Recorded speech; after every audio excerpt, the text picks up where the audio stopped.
Hey all, my name is Luke. I make bags from high performance materials that would otherwise be discarded.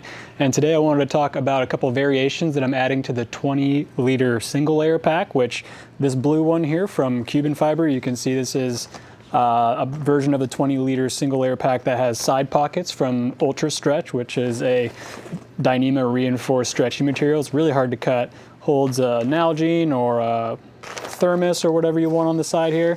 And this is how I have been making them, so it actually is a single layer backpack. There's no liner on the inside. You can see the pockets in here. Really lightweight, but it's just got binding tape around the seams. So not as water resistant or weatherproof as something like these two, which is what I wanted to talk about today. So this is a version here from the NSAT, and this is a version from the N-Weave that I still have a little bit of. But these actually have seam seal liners that are sewn in just around the collar here.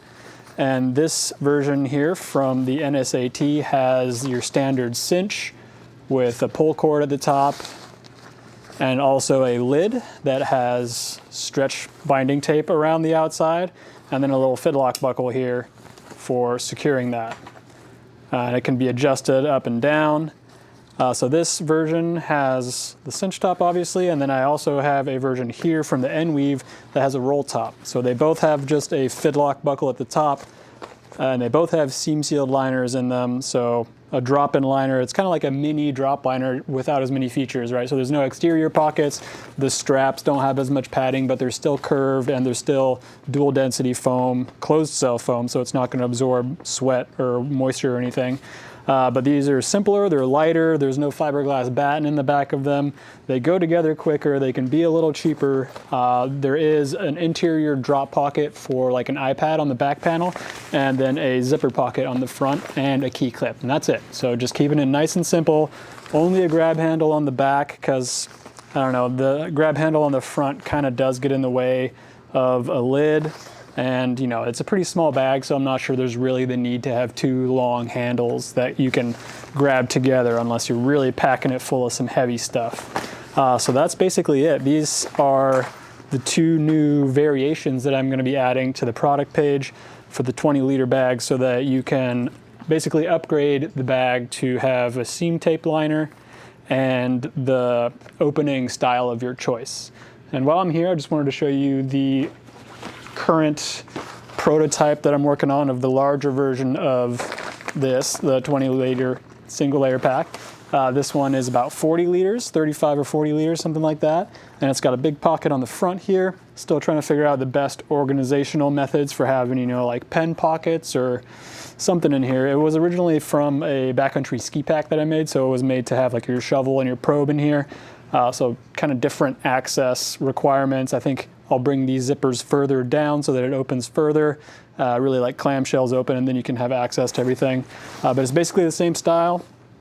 And this one is going to be more of a complicated or have more features, I think, for a commuting kind of audience that wants a bigger pack than just like your bare bones 20-liter that can handle, you know, like a smaller laptop and some other things and just keep everything in one compartment. This one, I think I'm going to have the zipper, laptop zipper on the back so that you can access that quickly. And it's not as, you know, weatherproof, but there is a nice little zipper garage here, and it's the YKK Eurotech water resistant zipper. But still, if you're cycling in some heavy downpours or you're out and about in some heavy downpours, I would put stuff inside.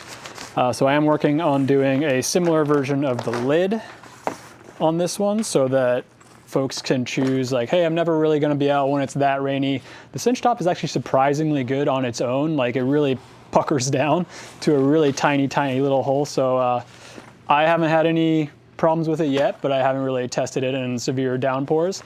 But the lid with the stretch webbing around it so it kind of covers the entire opening there is definitely a good safety additional feature there. So anyway, I just wanted to talk about some single layer packs, which are technically not single layer packs anymore because I'm now offering the upgrade or the addition of the seam seal liner on here. So the same Gore-Tex that I get from the dry suit factory is a scrap for them, seam taping it, dropping it in there, and then adding the opening style of your choice. So anyway, that's it for today. Thanks so much for watching. See you next time.